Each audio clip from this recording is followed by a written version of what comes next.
¿Y si los primeros metalúrgicos no vieran el cobre y el bronce como materiales para moldear, sino como entidades vivas que despertar? ¿Y si las antiguas forjas no fueran talleres, sino lugares de nacimiento donde seres de fuego y tierra emergían a la conciencia? Acompáñame ahora al borde de algo inquietante, un umbral donde la metalurgia se convierte en teología, donde el martilleo del bronce resuena con el ritmo de un latido, donde el enfriamiento del hierro susurra con algo casi como un aliento. Cierra los ojos por un momento e imagínate en una cámara oscura, la única luz proviene del resplandor fundido del cobre, líquido y luminoso, vertiéndose como la luz del sol capturada en un molde de arcilla. Siente el calor en tu rostro. Escucha las oraciones susurradas por las figuras en las sombras. Y pregúntate, ¿qué creían que estaban haciendo? ¿Qué creían que estaba sucediendo en ese momento de transformación, cuando la piedra sólida se convirtió en fuego líquido, cuando la tierra se convirtió en herramienta, cuando lo oculto se manifestó? Antes de sumergirnos juntos en estos hornos olvidados, si te atrae la historia que se esconde en los rituales y transforma la fabricación de herramientas en un acto sagrado, dale a me gusta. Suscríbete solo si sientes curiosidad por los momentos en que las manos humanas temblaban no de esfuerzo sino de reverencia, cuando la frontera entre artesanía y ceremonia se disolvió, cuando la creación se convirtió en adoración. Y dime, en los comentarios, desde donde nos escuchas esta noche. ¿Estás en una ciudad construida sobre suelo antiguo, donde bajo el hormigón y el acero, aún podría haber escoria de forjas que ardieron hace 3000 años? ¿Estás lejos de los lugares donde el metal cantó por primera vez, o quizás estás más cerca de lo que crees? Nos cuentan una historia sencilla. La humanidad descubrió los metales. Aprendimos a extraerlos de la piedra, a calentarlos, a martillarlos para fabricar herramientas, armas y adornos. Fue innovación. Fue progreso. La edad del cobre dio paso a la edad del bronce, luego a la del hierro, y cada transición marcó nuestro ascenso, nuestro dominio del mundo material. Es una historia de desarrollo lineal, de simios inteligentes que aprenden a manipular su entorno con creciente sofisticación. Pero ¿y si esta historia, limpia y lineal, omite algo profundo? ¿Y si quienes primero trabajaron el metal no se consideraban maestros, sino parteras? ¿Y si creían que no estaban creando, sino despertando? ¿Y si se entendían dialogando con fuerzas, con esencias, con seres que habitaban en la piedra y emergían del fuego? A lo largo del mundo antiguo, en lugares separados por miles de kilómetros y siglos de silencio, los yacimientos metalúrgicos se organizan con un cuidado peculiar. No se trata de la disposición práctica de la producción industrial, sino de algo más. Algo ceremonial. Algo que habla de una intención que va mucho más allá de la eficiencia. En Anatolia, en las montañas del Cáucaso, en los valles fluviales del Indo, en las tierras altas de Perú, donde el aire es tenue y las estrellas se aprietan, los arqueólogos han descubierto centros de fundición que no parecen talleres. Parecen tumbas. O templos. O ambas cosas a la vez, como si la distinción no importara, como si la muerte, la divinidad y el nacimiento del metal fueran aspectos del mismo misterio. Los hornos están posicionados según alineaciones celestiales, orientados hacia el sol naciente, hacia estrellas específicas, hacia montañas que se consideran sagradas. Los montones de escoria, esas montañas de desechos que deben desecharse con descuido, están moldeados y mantenidos con una geometría deliberada. Sus formas evocan colinas naturales o montículos artificiales utilizados para enterramientos. Alrededor de las forjas, las ofrendas se entierran con el mismo cuidado que los ajuares funerarios, grano que nunca germinará, huesos de animales cuidadosamente articulados. A veces figurillas humanas con las manos alzadas en señal de súplica o asombro, con los rostros de arcilla desgastados por la manipulación antes de ser enterrados. La disposición sugiere un ritual. Los artefactos susurran ceremonia. Y si te detienes, si te permites imaginar el calor, la oscuridad y el resplandor del cobre fundido vertiéndose como sol líquido en el molde que aguarda, casi puedes sentirlo. La sensación de que algo sagrado estaba sucediendo. Que los trabajadores creían estar de pie en la frontera entre mundos, en el umbral donde lo posible se hace real, donde el potencial se transforma en ser. En los textos antiguos que sobreviven, cuando se describe la metalurgia, el lenguaje es extraño. No es el lenguaje de la industria o la artesanía en el sentido en que entendemos esos términos. En las inscripciones hititas talladas en piedra y preservadas por accidente, por abandono, por las tablillas de arcilla endurecidas por el fuego que destruyó los palacios, se dice que el cobre nace de la montaña. No se extrae. Nace.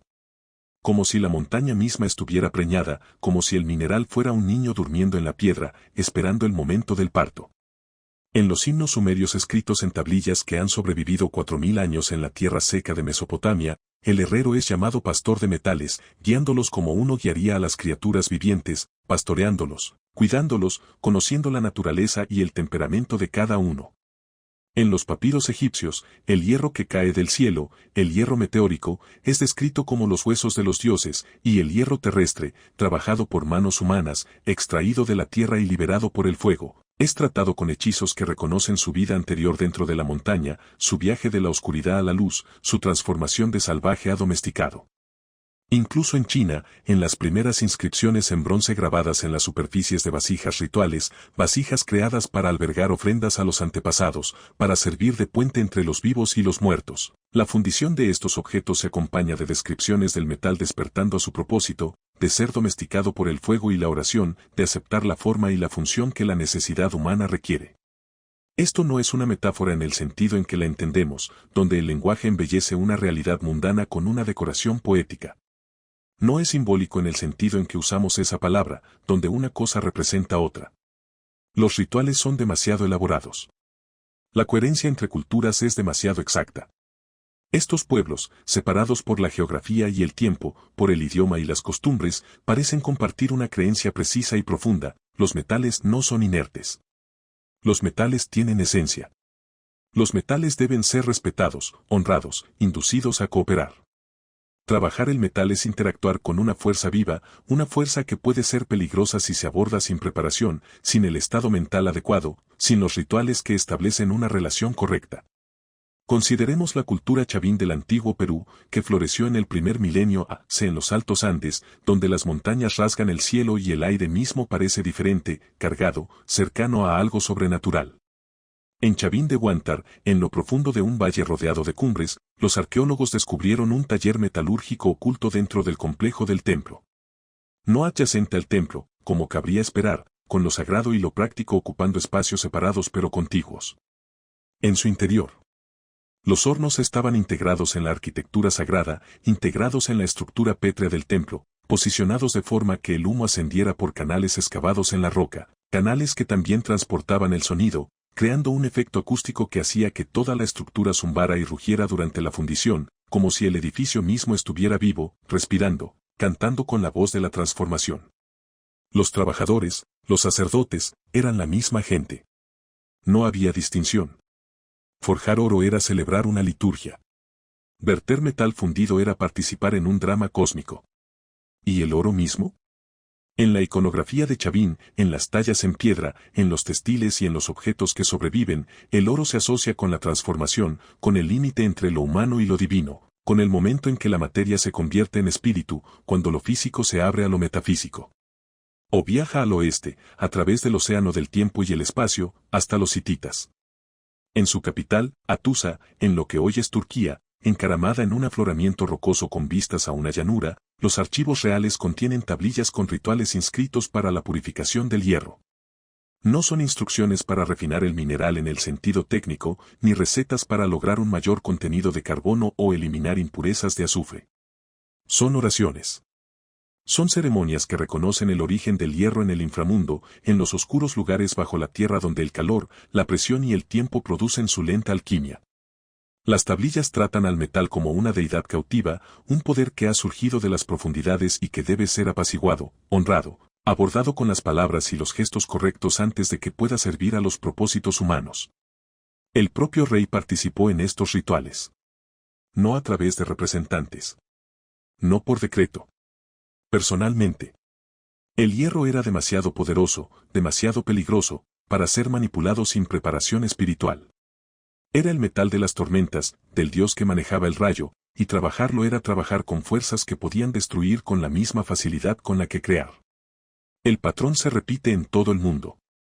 En el Valle del Indo, en las grandes ciudades de Mohenjo-Daro y Harappa, se encuentran objetos de cobre enterrados con el mismo cuidado que los restos humanos, colocados en tumbas con ofrendas de comida y cerámica, como si el metal necesitara sustento en el más allá, como si continuara su existencia en algún otro reino y requiriera provisiones para el viaje. En Mesopotamia, las herramientas de bronce llevan inscripciones con dedicatorias, no solo a los dioses, como cabría esperar, sino a veces al propio bronce, reconociendo su antiguo consideraba una verdad evidente. Y esto no era una excentricidad aislada, ni la práctica peculiar de una cultura que resultaba ser inusualmente mística o supersticiosa. En el antiguo Japón, la forja de una katana estaba rodeada de rituales sintoístas que persisten, con modificaciones, incluso hoy, conectando siglos y manteniendo la continuidad con una cosmovisión que se niega a separar lo sagrado de lo práctico. El herrero se purificaba antes de comenzar a trabajar, bañándose, ayunando, a veces absteniéndose de hablar durante días, preparando no solo su cuerpo, sino también su mente y espíritu para lo que estaba por venir. La forja se convirtió en un espacio sagrado, marcado con chimenagua, las cuerdas trenzadas de paja de arroz que designan suelo sagrado, las mismas cuerdas que cuelgan en las entradas de los santuarios, que acordonan árboles y rocas sagradas, que marcan el límite entre el mundo ordinario y el reino de los kami, los espíritus. El herrero vestía de blanco, el color de la pureza, la muerte y lo divino, el color que significa transición, transformación, el movimiento entre estados de ser. Y mientras trabajaba, doblando el acero una y otra vez, a veces cientos de veces, superponiendo metales duros y blandos para lograr la característica combinación de filo y flexibilidad de la hoja, se comprendió a sí mismo no como imponiendo su voluntad sobre la materia inerte, no como forzando al metal a amoldarse a su diseño, sino como colaborando con el espíritu dentro del metal, persuadiéndolo hacia su máxima expresión, escuchándolo, respondiendo a su naturaleza. Se creía que la katana, una vez terminada, albergaba un kami, un espíritu. No era una herramienta. Era un ser. Tenía presencia. Tenía autonomía. Y requería respeto, cuidado, tratamiento ritual, o podía volverse contra su portador, no por un fallo mecánico, sino por desagrado espiritual. En la Europa celta, a lo largo de un vasto territorio que se extendía desde Iberia hasta las Islas Británicas y las regiones de las modernas Francia y Alemania, se arrojaban objetos de hierro y bronce a lagos, ríos y ciénagas en cantidades masivas, miles y miles de artículos, destruidos o depositados deliberadamente, retirados de la circulación. Durante siglos, los arqueólogos interpretaron esto como una ofrenda votiva, como regalos a los dioses, y tal vez lo fuera. Pero la magnitud, la repetición, los tipos específicos de objetos, principalmente armas y herramientas, objetos que representaban una inversión significativa de trabajo y recursos, sugieren algo más complejo que la simple piedad. Quizás no se trataba de regalos en el sentido de intentar ganar favores. Tal vez eran recompensas. Quizás los celtas creían que el metal, extraído de la tierra mediante la minería, trabajado al fuego en la forja, moldeado por manos humanas en formas que servían a los propósitos humanos, necesitaba eventualmente regresar a los espacios liminales entre la tierra y el agua, los umbrales donde el otro mundo tocaba el reino mortal, donde las fronteras se disolvían. Tal vez creían que el metal, como todos los seres vivos, tenía un ciclo de vida y que su descanso final debía ser en la oscuridad y el agua, disolviéndose lentamente en los elementos que lo originaron, completando el círculo de transformación. En África, el pueblo Dogón, cuya cosmología ha fascinado y desconcertado a los antropólogos durante generaciones, poseedor de un conocimiento astronómico que parece imposiblemente avanzado para una cultura sin telescopios, habla del hierro como los huesos de la tierra y la sangre del cielo, una sustancia que conecta lo terrestre con lo celestial, que participa en ambos reinos. Su mitología describe a un herrero celestial, un ser que descendió de los cielos trayendo no solo el hierro, sino también el conocimiento de la agricultura, del orden social, de la civilización misma. La forja, en el pensamiento Dogón, es la matriz de la cultura, el lugar donde las materias primas de la existencia se moldean en las estructuras de la sociedad. Y el herrero es una figura de inmenso poder y ambigüedad, necesario pero también temido, una persona que trabaja en la frontera, que toca lo prohibido, que transforma lo oculto en útil, que media entre el caos y el orden. Los dogones no son únicos en este sentido. En toda el África subsahariana, desde la costa atlántica hasta las tierras altas de África Oriental, los herreros ocupan una posición social especial, a menudo marginada, respetados y desconfiados a partes iguales. A veces con la prohibición de casarse con alguien de otra casta, a veces con poderes mágicos, pues poseen conocimientos considerados esenciales y peligrosos, ya que trabajan con fuerzas que otros no pueden controlar. Hablan con el metal. Y se cree que el metal les responde. Consideremos a los Asanti de Ghana, constructores de un reino sofisticado, maestros del oro, que se encontraba en abundancia en sus tierras y se convirtió en la base de su riqueza y poder. Antes de la disrupción colonial que destrozó su sociedad, los orfebres Asanti trabajaban bajo estrictos protocolos ceremoniales. El oro, el metal solar, la esencia de lo divino, solo podía manipularse tras rituales de purificación que preparaban física y espiritualmente al orfebre. El pesaje del polvo de oro, utilizado como moneda, se realizaba con pesas de latón fundidas con formas de animales, plantas y símbolos abstractos, cientos de diseños diferentes. Cada pesa no era simplemente una unidad de medida, sino un recipiente de proverbios e historias, un recurso mnemotécnico que codificaba el conocimiento cultural, la sabiduría y la historia. Cada pesa era una enseñanza, un recordatorio, una conexión con los ancestros que primero moldearon estas formas y establecieron estos significados. Y se creía que el oro mismo, al ser moldeado en joyas o insignias para el Asanteené, el rey, portaba el poder de generaciones, encarnaba los espíritus de los ancestros, estaba habitado por presencias que guiaban y protegían. Llevar oro era estar acompañado por lo invisible, era llevar el peso no solo del metal sino del linaje, la historia, la fuerza espiritual acumulada del reino. El patrón es global. La creencia es consistente. Los metales no están muertos. Están latentes. Requieren ceremonia para despertar. Exigen respeto para servir. Y quienes los trabajan no son simplemente trabajadores cualificados, ni simples artesanos con una piedad excepcional. Son intermediarios, situados en ese antiguo y fluctuante espacio entre la materia y el significado, entre lo físico y lo metafísico, entre el mundo que vemos y el mundo que percibimos. ¿Pero por qué? ¿Por qué esta creencia surgió de forma independiente a lo largo de continentes y milenios? ¿Por qué culturas sin contacto aparente, separadas por océanos, cordilleras y miles de kilómetros de desierto, desarrollaron rituales y convicciones casi idénticos sobre la naturaleza del metal? Esta es la pregunta que debería inquietarnos, la que debería impedirnos descartar estas creencias como mera superstición o confusión primitiva. Una respuesta es psicológica, casi arquetípica, y se basa en la obra de Jung y sus sucesores. El metal se transforma con el calor de maneras que parecen mágicas, que contradicen la experiencia cotidiana del comportamiento de la materia. La piedra, al calentarse, suele desmoronarse o fundirse en escoria, perdiendo su estructura y convirtiéndose en residuo. La madera se quema por completo, consumida por las llamas, dejando solo cenizas. Pero el metal es diferente. El metal se funde, se vuelve fluido, se convierte en luz líquida, brillando naranja, amarilla o blanca según la temperatura, y luego, al enfriarse, vuelve a la solidez, transformado en forma, pero aún siendo el mismo, aún metal, aún con sus propiedades esenciales. Es una sustancia que muere y renace. Es un material que encarna la transformación en su forma más pura.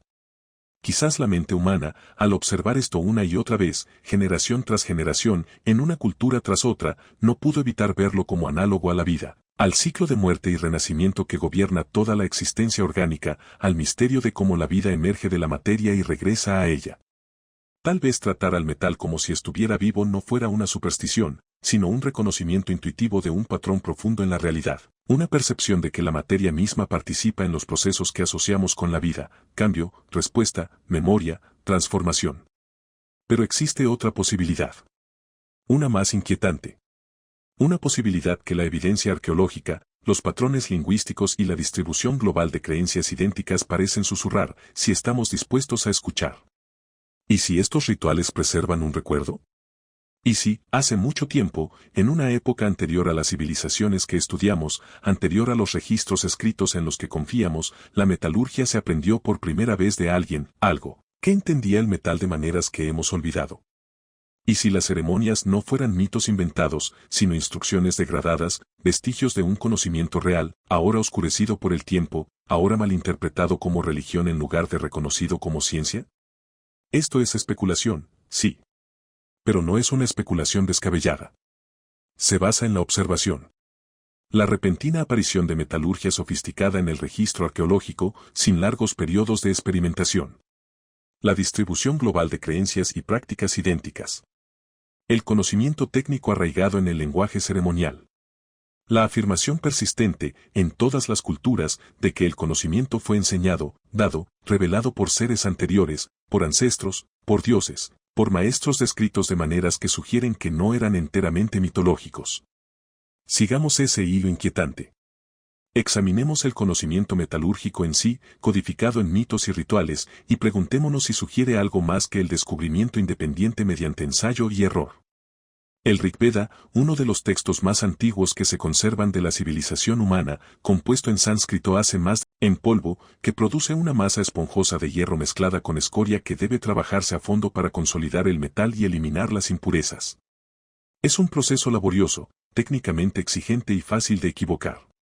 Y, sin embargo, cuando la tecnología del hierro aparece en el registro arqueológico, aparece en múltiples lugares, en la Anatolia hitita alrededor del 1400 a.C., en el subcontinente indio alrededor del 1200 a.C., en el África subsahariana quizás tan temprano como el 1000 a.C., a menudo con notable sofisticación desde los primeros ejemplos que podemos encontrar.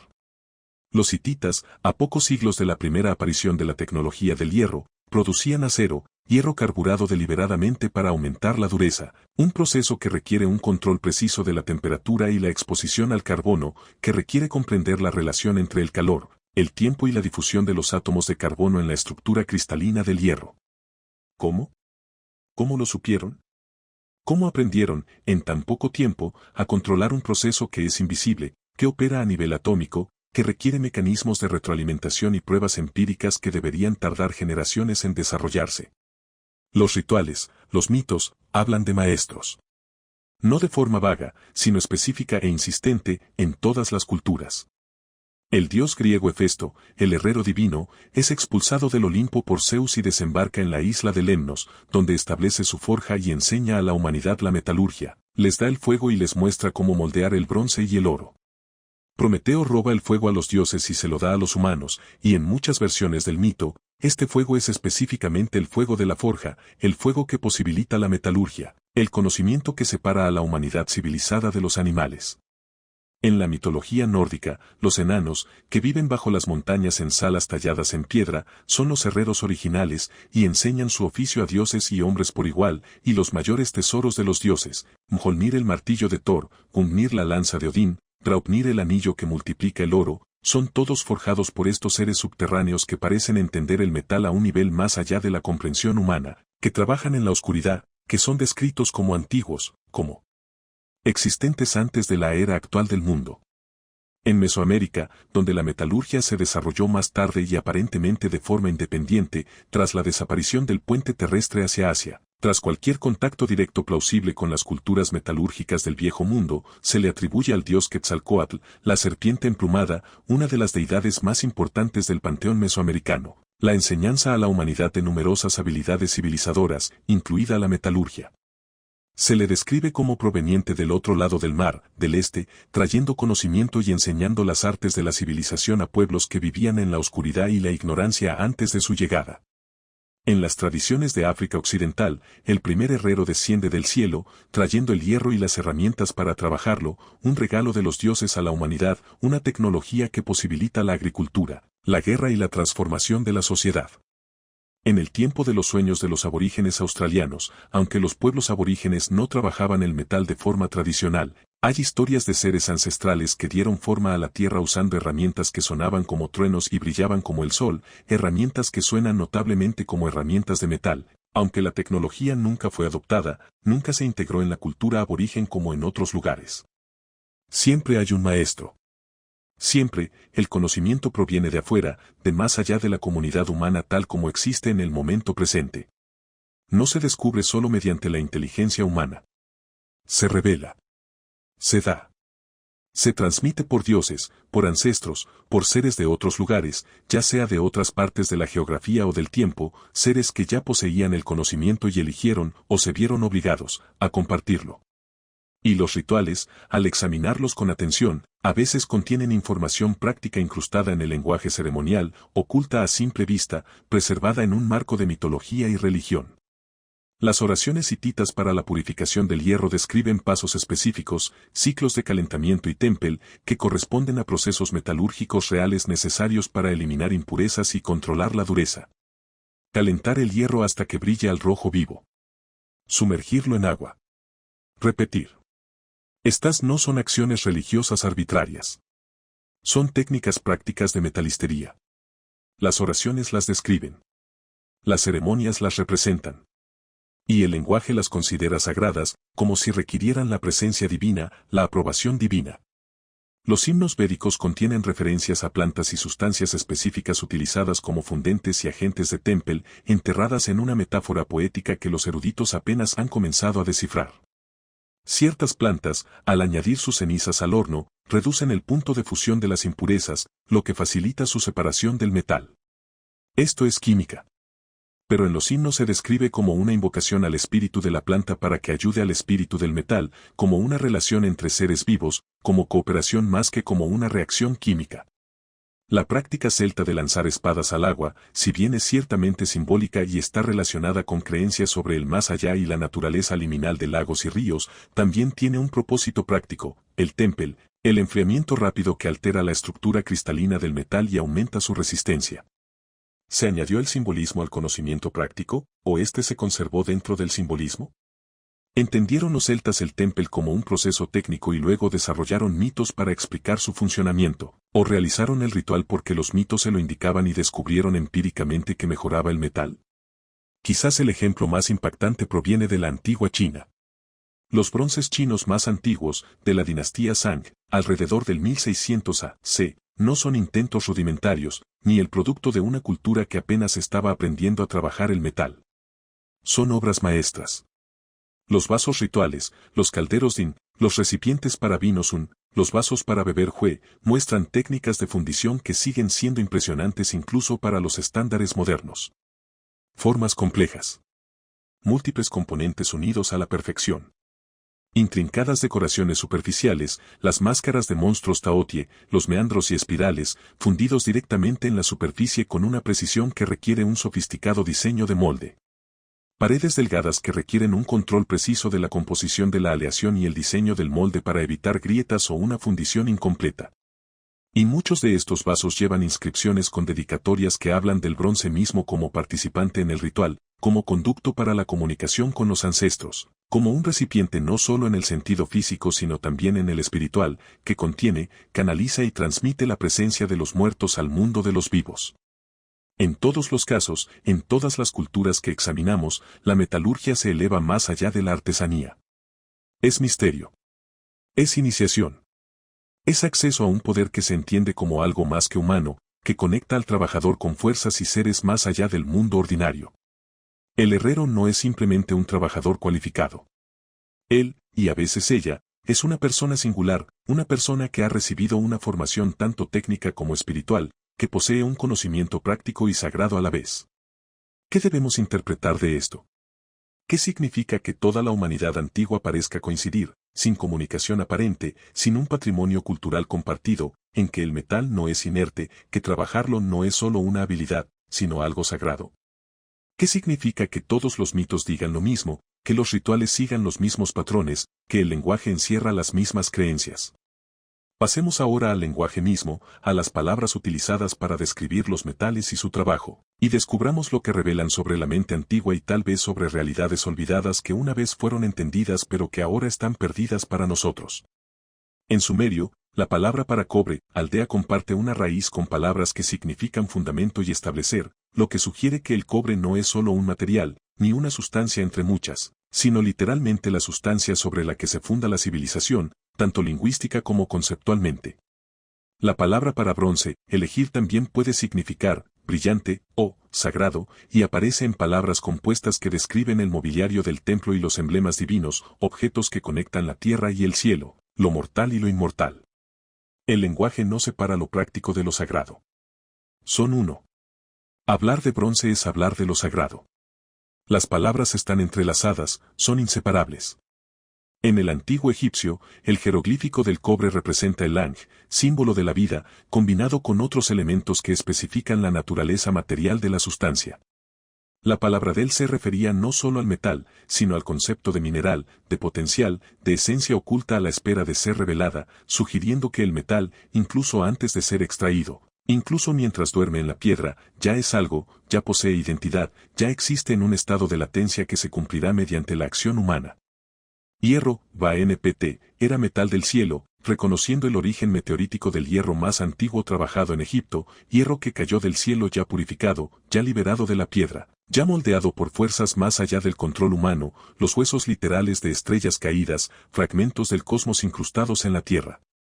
En protoindoeuropeo, la lengua ancestral reconstruida de la mayoría de las lenguas europeas y de muchas asiáticas, una lengua que nunca se escribió pero que los eruditos han reconstruido comparando sus lenguas hijas, la palabra para, a través de sus cognados y etimologías, cuando lo seguimos a través del árbol ramificado de la evolución lingüística, a veces llegamos a lugares inesperados, a significados que sugieren profundidades que no anticipamos.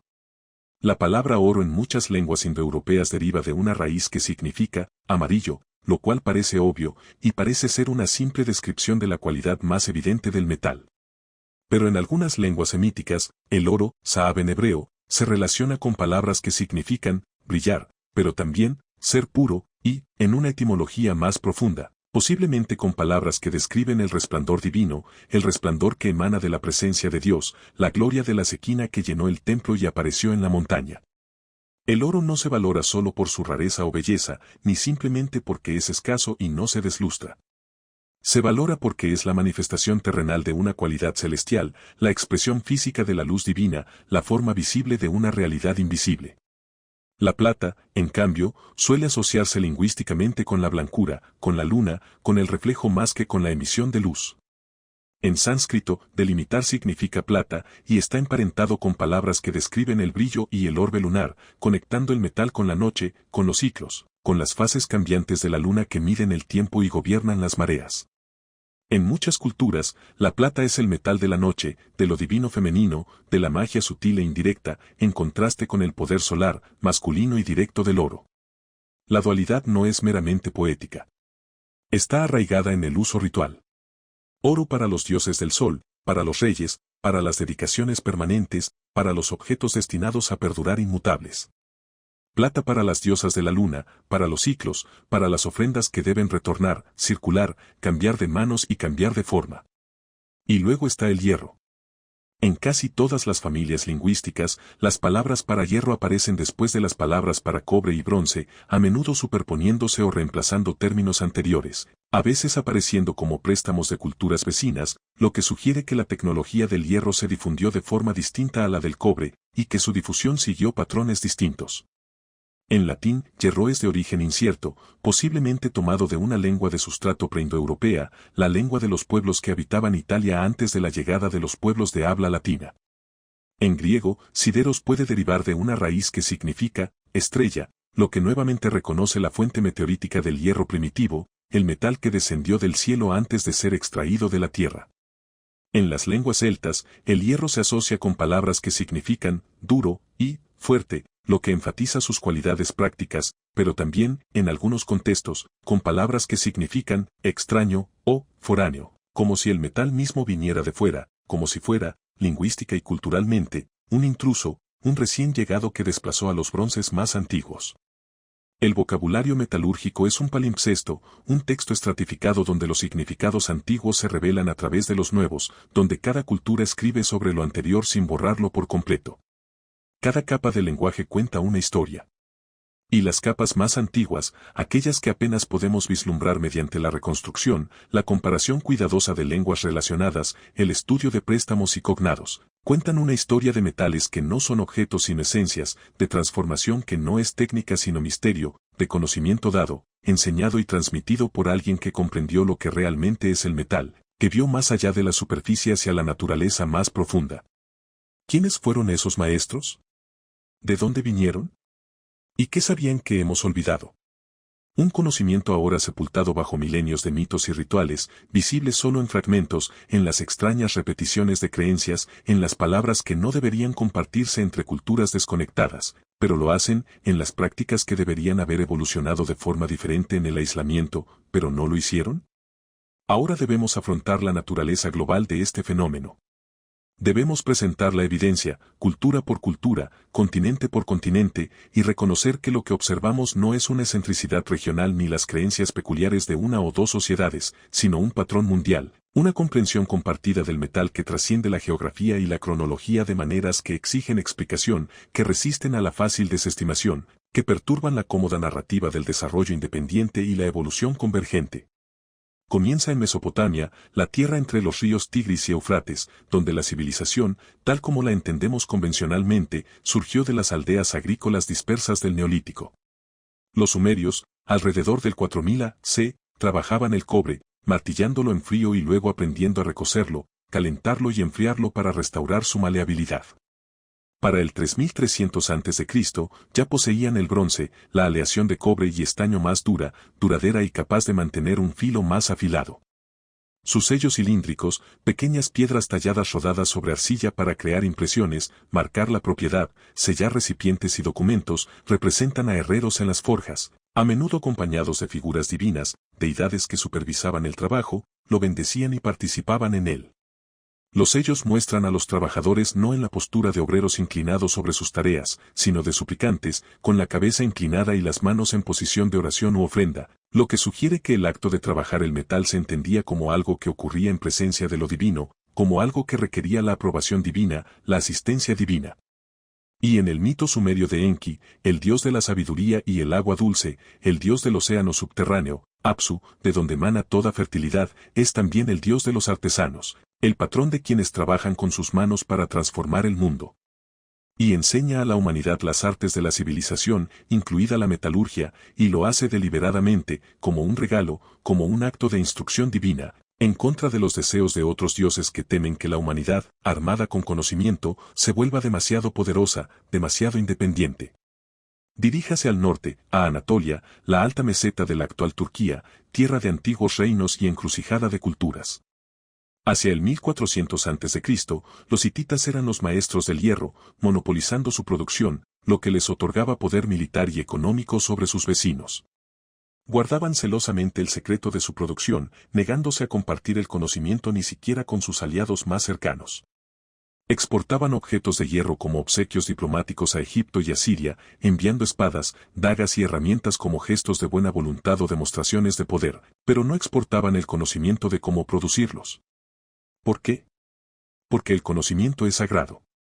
Las tablillas hititas, los documentos de arcilla endurecidos por el fuego que destruyó su capital y que, por lo tanto, se han conservado para nosotros durante 3000 años, describen el hierro como proveniente del cielo, como cayendo en fuego y truenos, como perteneciente al dios de la tormenta, la gran deidad del panteón hitita.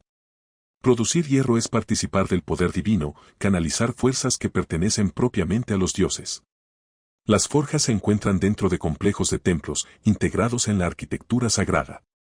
El rey realiza rituales antes de que el hierro pueda ser distribuido, antes de que pueda ser entregado a los guerreros o artesanos, rituales que reconocen el poder que se libera, que buscan controlarlo, para garantizar que sirva en lugar de destruir. Cruza el Cáucaso hacia las estepas, las vastas praderas que se extienden desde Europa Oriental hasta Asia Central, patria de pueblos nómadas que dejaron pocas ciudades, pero ricos en entierros, túmulos repletos de oro y bronce, y restos de caballos y armas.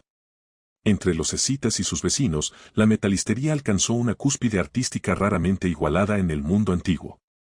Figuras animales de oro y bronce, arremolinadas y estilizadas, representan ciervos, grifos y felinos en movimiento congelado, con cuerpos alargados, hasta ramificándose en formas imposibles, músculos sugeridos por espirales y curvas que parecen fluir sobre la superficie.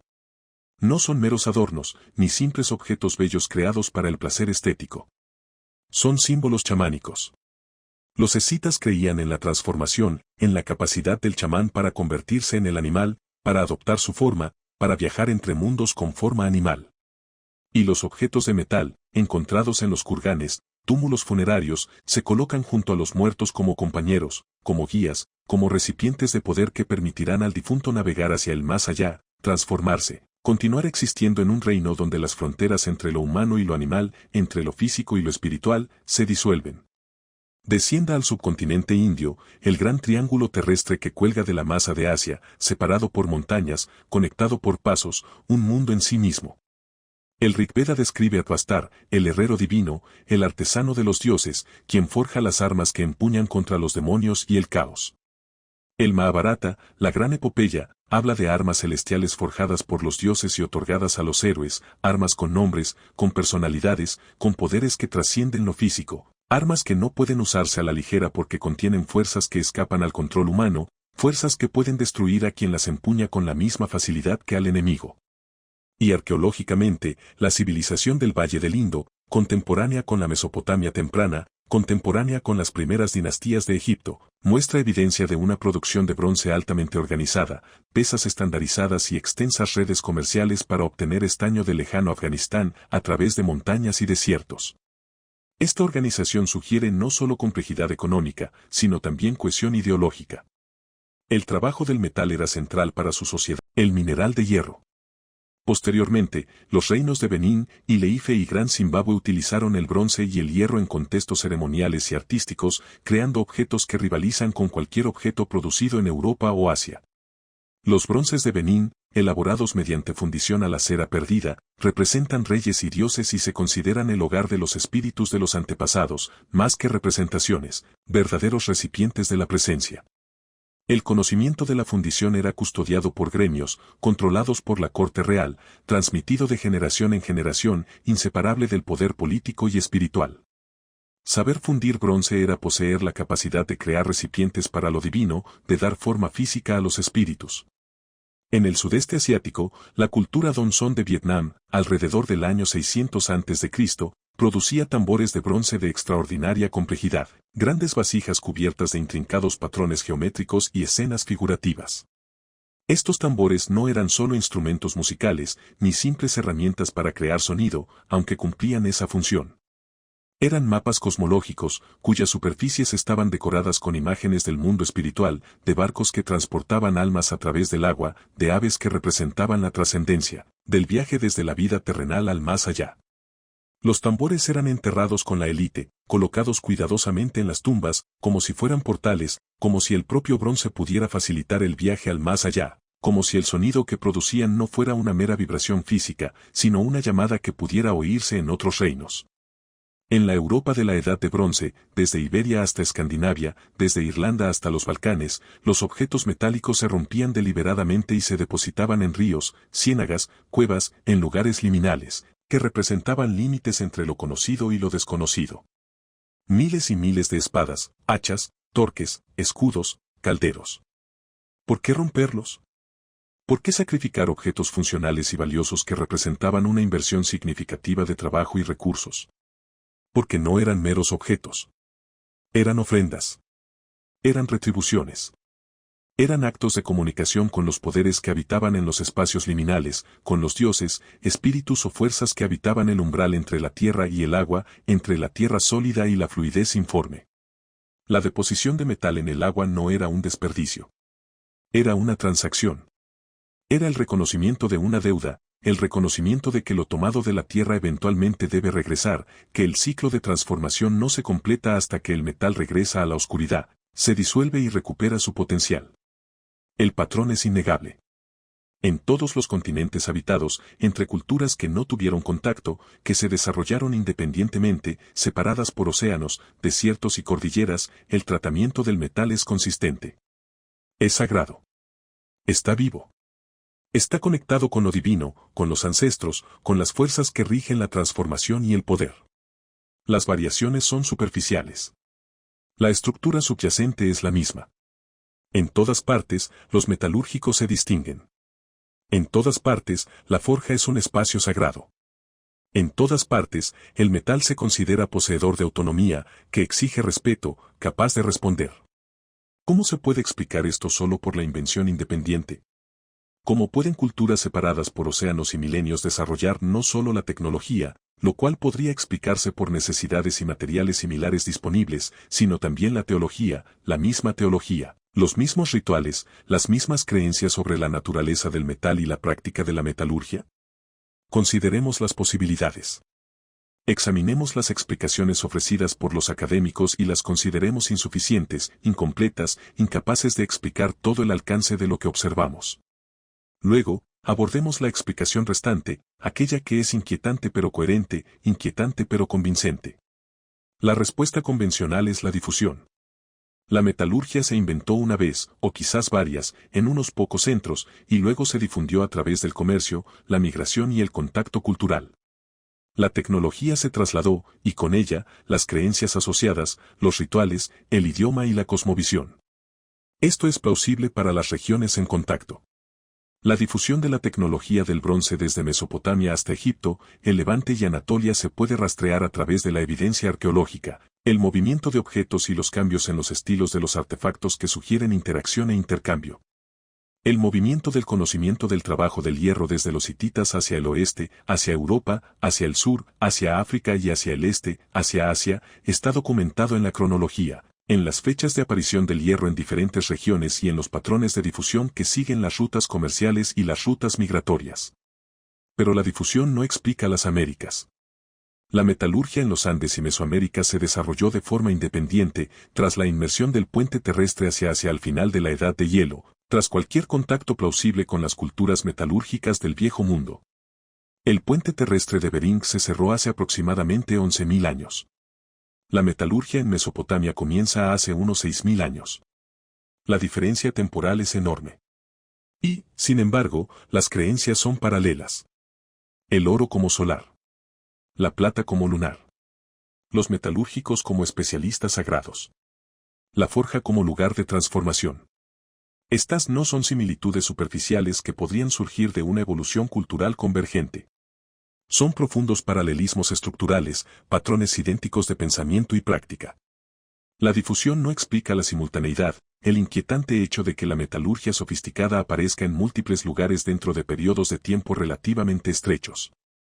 El bronce aparece en Mesopotamia, el Valle del Indo y China en un lapso de aproximadamente 1300 años, entre el 3300 y el 2000 a.C. En el contexto de la historia de la humanidad, de los cientos de miles de años de existencia humana, esto es un abrir y cerrar de ojos.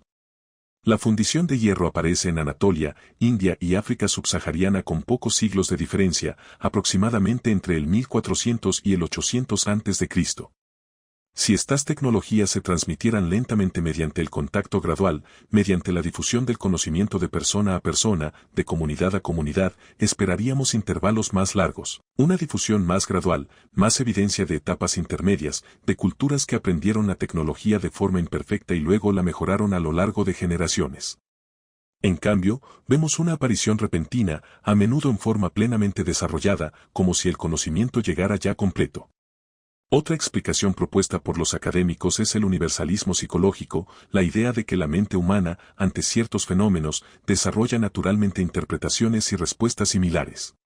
Este es el argumento del arquetipo junguiano, la noción de que ciertos símbolos, ciertos patrones de pensamiento, surgen del inconsciente colectivo, de la estructura psicológica compartida por la humanidad. La forja es el útero, lugar de gestación y nacimiento. El herrero es el chamán, la persona que cruza fronteras, que media entre mundos. El metal es el alma transformada, la sustancia que muere y renace, que cambia de forma pero conserva su esencia. Estos son símbolos universales porque surgen de la psicología humana universal, de la estructura de la mente misma, de la forma en que procesamos la experiencia y construimos significado. Hay algo de verdad en esto. La mente humana busca patrones, impone orden al caos, crea narrativas y símbolos para dar sentido al mundo. Y el proceso de la metalurgia es, objetivamente, extraordinario.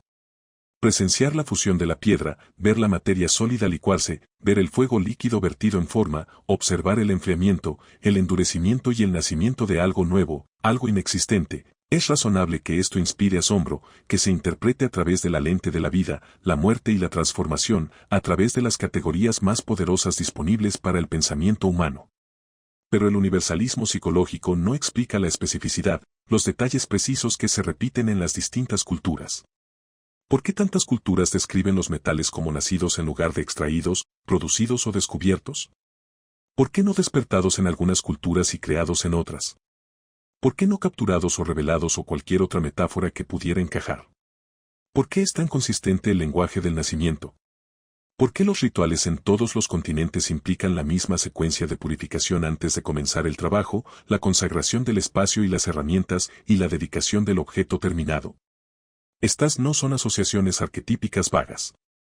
Son patrones culturales precisos y repetidos que sugieren no solo una psicología similar, sino también un conocimiento compartido, transmitido de alguna manera a través de las barreras que deberían separar las culturas. ¿Por qué la posición social del herrero es tan constantemente ambigua, respetada pero marginada, necesaria pero temida, honrada pero apartada? No se trata de un arquetipo psicológico. Se trata de una estructura social específica que aparece una y otra vez en África, Europa y Asia. El herrero como figura liminal, como alguien que pertenece a la comunidad pero también se sitúa al margen de ella, que sirve a la sociedad pero no forma parte de ella plenamente. Este patrón exige una explicación más allá de la psicología.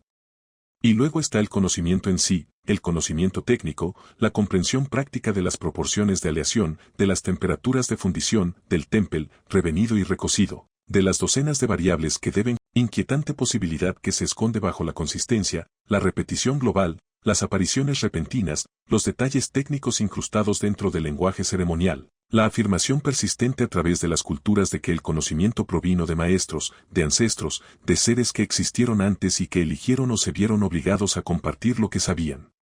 La humanidad no descubrió la metalurgia de forma independiente, una y otra vez, de forma aislada. La humanidad la recordó. La humanidad la aprendió, una vez, hace mucho tiempo, y luego luchó por preservar esa enseñanza a través de los milenios que siguieron, a través del cataclismo y el olvido, a través del colapso de cualquier mundo anterior que existiera, envolviendo el conocimiento práctico en historias, oraciones y rituales, manteniéndolo vivo de la única manera posible cuando la escritura no existía o se perdió, cuando el contexto original se perdió, cuando los maestros ya no estaban presentes para explicar, corregir y guiar. Y si esto es cierto, si existe siquiera la posibilidad de que lo sea, entonces la creencia de que los metales están vivos no es superstición. Es un fragmento. Un fragmento de una cosmovisión, una cosmología, una ciencia, que entendía la materia de forma diferente a la nuestra, que reconocía algo en el metal, alguna cualidad, alguna propiedad, que nuestra ciencia moderna, reduccionista y materialista ha descartado, pero que el conocimiento antiguo consideraba sagrado, central, esencial para la práctica. Seamos claros sobre lo que sugerimos y lo que no. No hablamos de extraterrestres, de intervenciones externas que trivializan tanto la cuestión como la notable capacidad de los seres humanos, ni que tratan a los pueblos antiguos como incapaces de logro e innovación. No invocamos dioses, seres sobrenaturales ni influencias ajenas a la historia humana.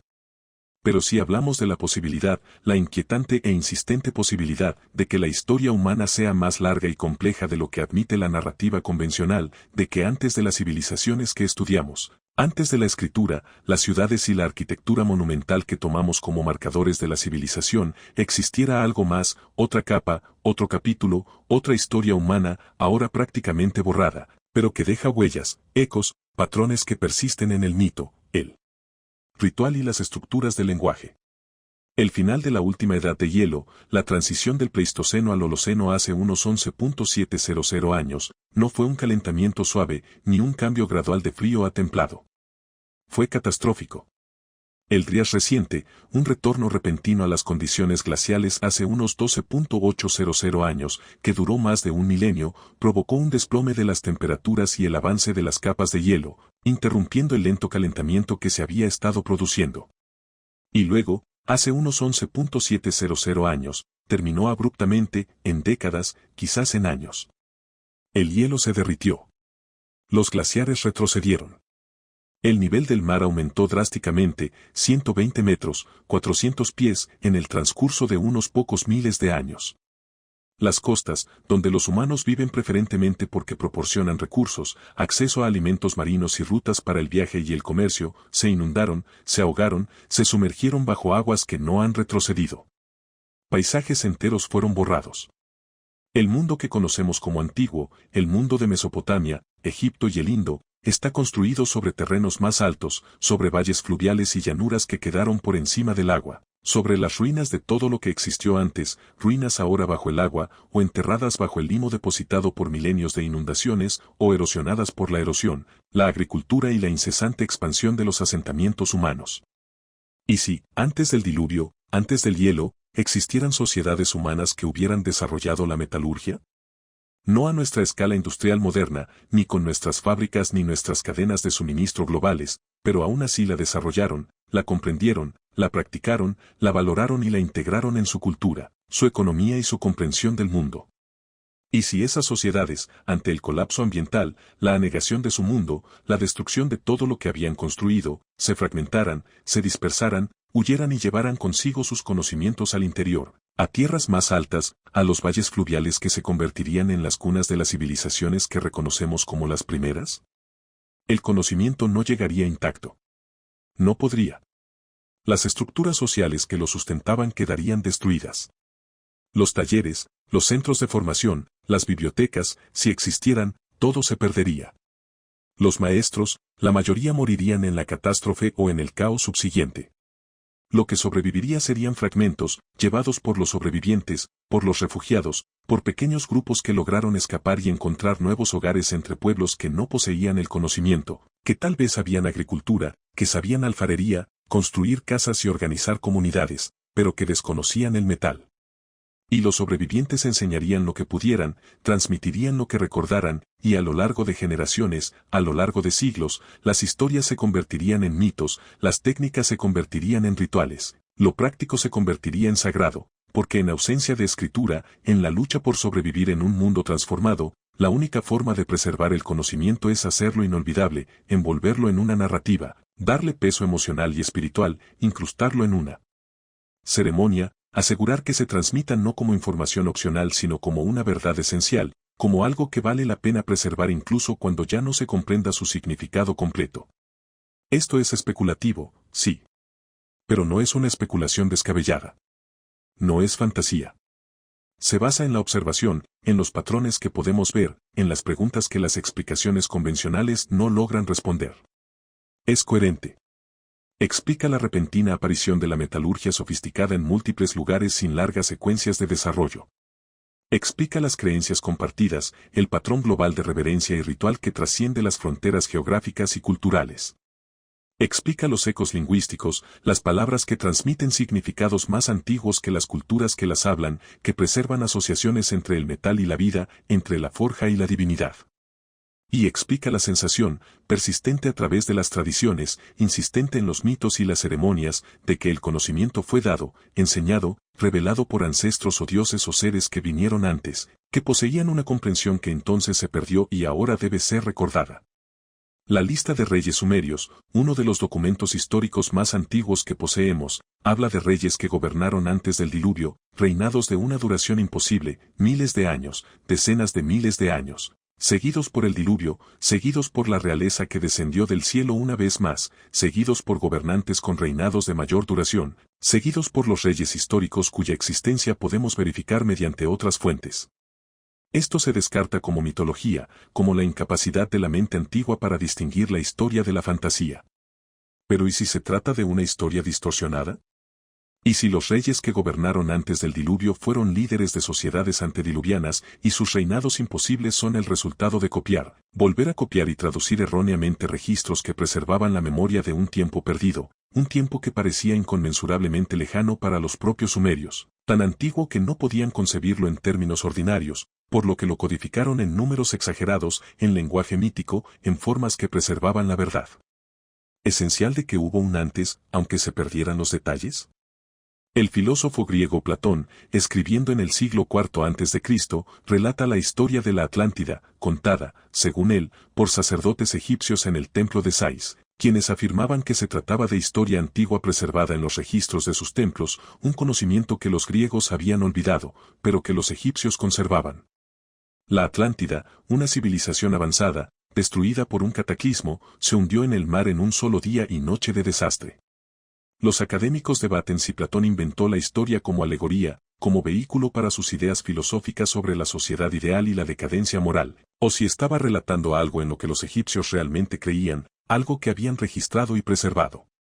Pero ¿qué pasaría si los propios egipcios estuvieran contando un recuerdo lejano, una tradición de una civilización perdida, tal vez no llamada Atlántida? Tal vez no ubicada donde Platón la colocó más allá de las columnas de Hércules en el Atlántico, pero real de todos modos, una sociedad que existió antes del mundo conocido, una sociedad que poseía conocimiento, incluido el conocimiento metalúrgico, que sobrevivió a su destrucción en forma fragmentada, llevado por sobrevivientes que se convirtieron en los antepasados de las civilizaciones que siguieron. Las tradiciones indígenas de todo el mundo hablan de un tiempo pasado, un mundo anterior, a menudo destruido por inundaciones, a veces por incendios, a veces por otras catástrofes, seguido de un periodo de oscuridad o caos, seguido del surgimiento del mundo actual. Estos se denominan mitos de la creación y se consideran literatura religiosa, como relatos que explican los orígenes mediante símbolos y metáforas en lugar de hechos históricos. Pero los mitos de la creación también son, a menudo, mitos de destrucción. Recuerdan finales tanto como comienzos. Preservan la memoria de la catástrofe, de la discontinuidad, de una época en la que el mundo era diferente y luego cambió violentamente. Los Hopi del suroeste estadounidense hablan de múltiples mundos anteriores, cada uno destruido a su vez, cada uno habitado por la humanidad o protohumanidad, cada uno terminando en un desastre del que solo unos pocos sobreviven para comenzar de nuevo. El Popol Vuh maya describe a los dioses creando y destruyendo. Níquel, titanio, pueden deformarse y luego, al calentarse por encima de cierta temperatura, recuperar su forma original, aparentemente recordando su estado original. Esto no es una metáfora. No es un lenguaje poético. Es el resultado de transiciones de fase a nivel atómico, una reorganización de la estructura cristalina que almacena y libera información. El metal, en un sentido muy real, posee memoria.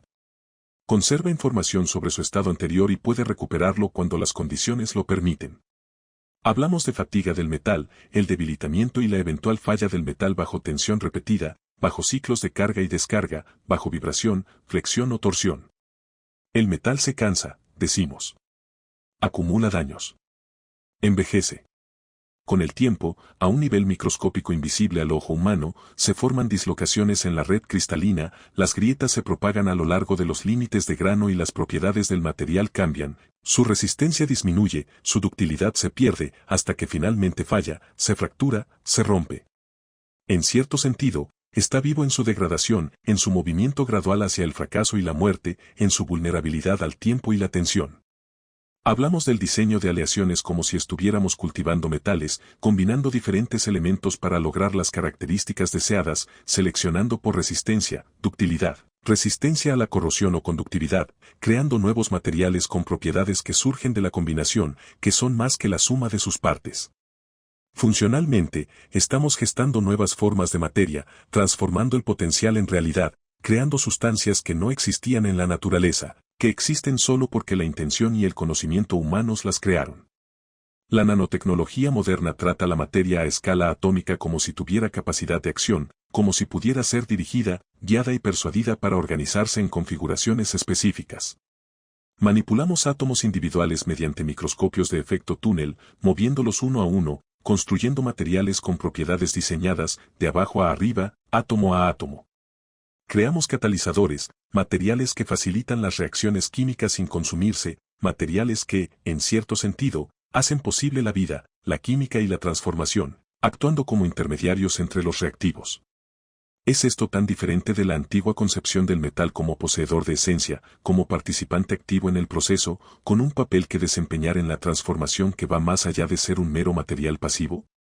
La mecánica cuántica revela que, en las escalas más pequeñas, la materia no es sólida, estática ni inerte en ningún sentido fácilmente comprensible. Es probabilidad. Es onda y partícula simultáneamente. Está entrelazada, interconectada con otras partículas de maneras que trascienden el espacio y el tiempo, de maneras que contradicen nuestras intuiciones cotidianas sobre el funcionamiento del mundo. Los electrones de un metal existen en un mar, compartido entre todos los átomos, sin pertenecer a ningún núcleo único, moviéndose libremente por la estructura. Su comportamiento colectivo da lugar a las propiedades que observamos: conductividad, reflectividad, maleabilidad. El metal es un colectivo, un sistema, cuyas propiedades emergen de las interacciones de innumerables partículas en constante movimiento. Es, en un sentido muy real, más un organismo que un trozo de sustancia inerte, más una comunidad que un objeto. ¿Intuyeron esto los antiguos? ¿Acaso, tras siglos de observación minuciosa, trabajando íntimamente con el metal, manipulándolo, calentándolo, martillándolo, observándolo responder al tratamiento, percibieron que no estaba muerto, que no estaba pasivo, que no era meramente material? Reconocieron, quizá no en lenguaje científico, quizá no en términos de átomos y electrones, sino en su propio marco, en su propia forma de entender, que el metal responde al tratamiento, que el calentamiento y el enfriamiento lo modifican fundamentalmente, que su comportamiento es variable, dependiente del contexto, casi vivo. Consideremos el acto de forjar, el trabajo del herrero, la íntima relación entre el trabajador y el material. Un herrero calienta el hierro hasta que brilla. El color indica la temperatura. El hierro negro está demasiado frío para trabajarlo. El hierro rojo empieza a ser maleable. Naranja, amarillo, blanco, Cada tono señala un estado diferente, una preparación distinta, una respuesta distinta al martillo. El herrero observa el color, aprende a interpretarlo, a juzgar a simple vista cuando el hierro está listo. Siente la resistencia al martillar, como el metal cede o se resiste, la retroalimentación que le indica si está demasiado caliente o demasiado frío, si se está formando correctamente o empieza a agrietarse. Escucha el sonido del metal contra el metal, el sonido que cambia con la temperatura y la deformación, que le dice al herrero experimentado lo que está sucediendo incluso sin mirar. Es una conversación. El herrero propone una forma. El metal responde, cediendo o resistiéndose. El herrero se ajusta, se adapta, lo intenta de nuevo. De ida y vuelta, hasta que surge la forma deseada, no impuesta, no forzada, sino persuadida, negociada, lograda mediante la colaboración. Un maestro herrero te dirá que cada pieza de metal es diferente. Cada barra de hierro tiene su propio carácter, casi su propia personalidad. Algunas son tenaces, resistentes, resistiendo el martillo. Algunas son cooperativas, ceden fácilmente, toman forma con mínimo esfuerzo. Algunas se parten fácilmente, agrietándose bajo tensión. Algunas perduran, manteniéndose unidas, aceptando la deformación sin fallar.